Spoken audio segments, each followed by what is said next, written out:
This'll take us all the way to the saucer. Hey, you can't let those assholes talk to you like that. We should go back and beat them up or something. Practically the whole damn town came out to crap on him. Someone tell me why I'm the only one who's pissed here.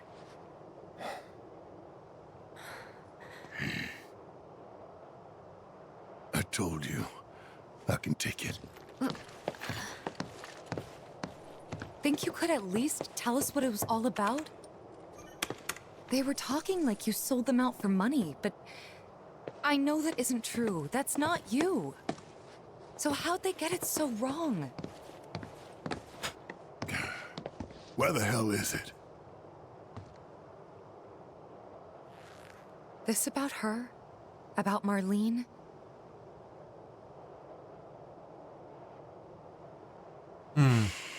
Those who don't know, Marlene is Barret's daughter. Adopted daughter. It wasn't much. Decent place with decent coal. Decent folks, too. Rough around the edges, but big hearts. Salt of the earth. And I sold them all down the river. Took away their future and their hope.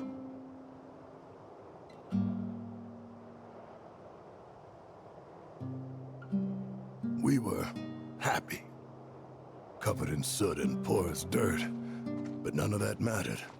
We had friends and family, and that was enough. Till we learned about the miracle of Mako and all we'd been missing out on. And then we just had to have a taste.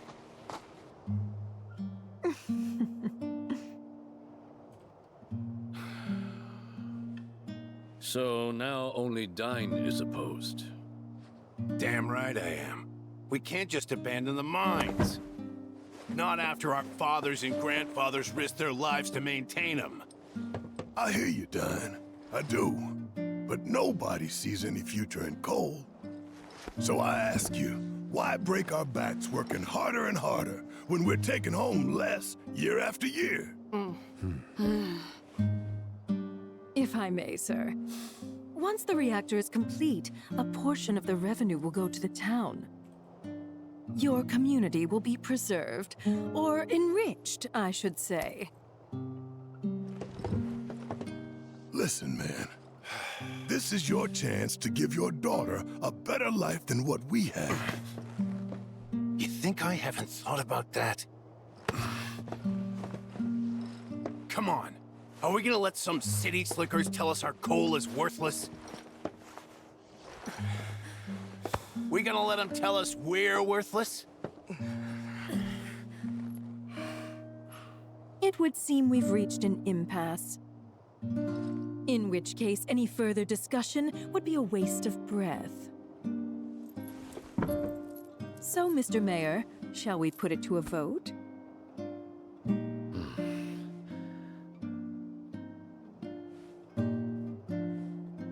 Man. Well then, all in favor?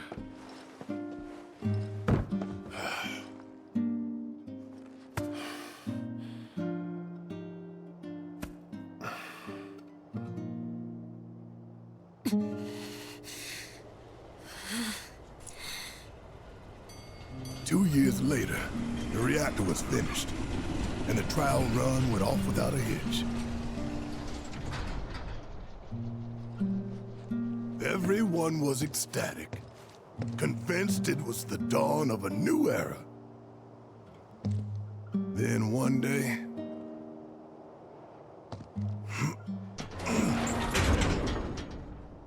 the reactor exploded.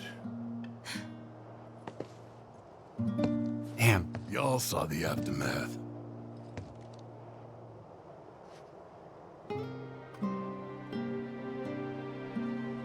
And then, Shinra came rolling into town.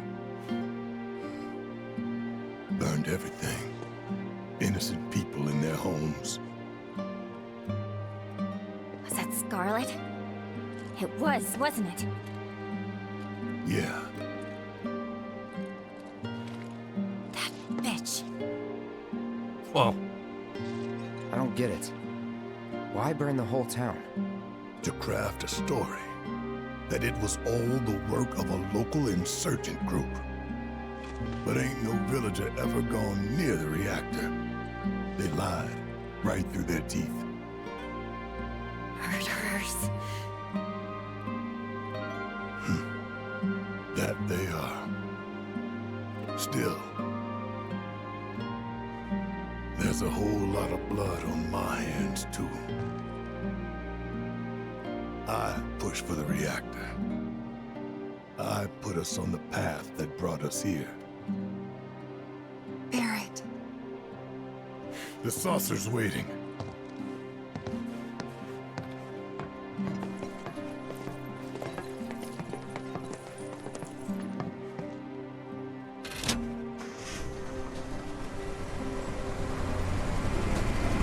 God, the level of guilt that he must feel from all this has to be tremendous. No wonder he wasn't reacting to the townspeople, because part of him believes what they're saying too.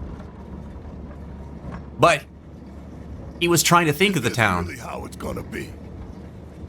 Listen, I don't want your sympathy or your pity.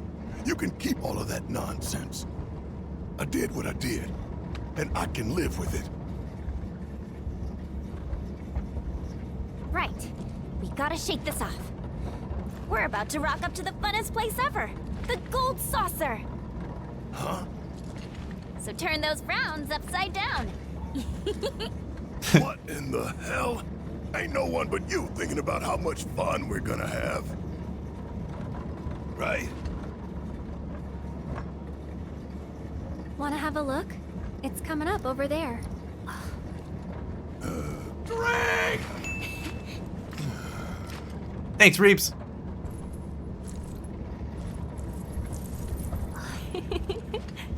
Glad to see we're all on the same page.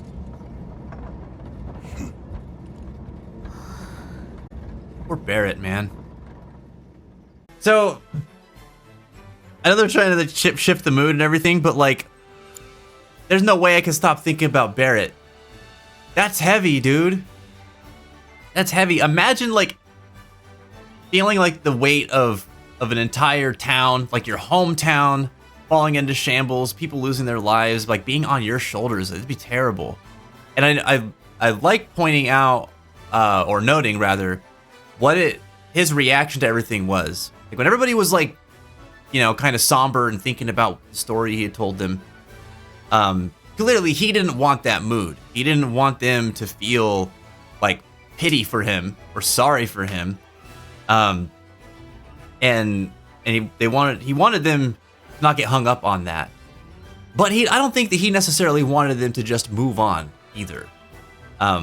Which it's so relatable. It's a difficult thing. Like, have you ever been a person who has opened up and shared something really heavy about your past or about your life to a friend or a family member?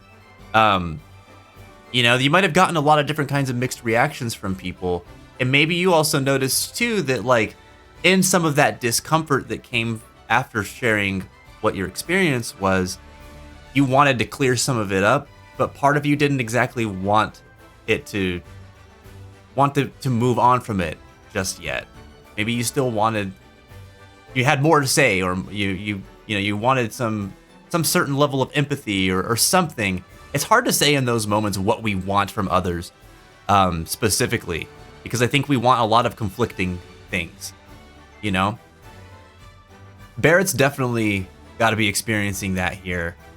And yeah, we're going to see how it plays out throughout the Gold Saucer. Sydney says, it's so hard because you both want their support, but you don't want them feeling bad for you either. Yeah, and like, for a couple of reasons, right? Like, you don't want them to feel bad for you because you don't want to be pitied. But also, you don't want them to feel bad, like you care about them. And also, you know that like they can't do anything about what you've just told them. So you don't want to be a source of distress in their life either. You don't want to burden them, rather. But yeah, it's complicated. You do want people to care. And then on the other side of it, like, Yuffie obviously cares. Tifa cared enough to ask more questions. Aerith is pretty silent during all this, but we know she cares. And Cloud and Red have their own thoughts about this too that they haven't shared yet. But you could tell that they're thinking about it, taking it in. not everybody knows how to respond to it, even when they care in situations like that. It's a complex thing.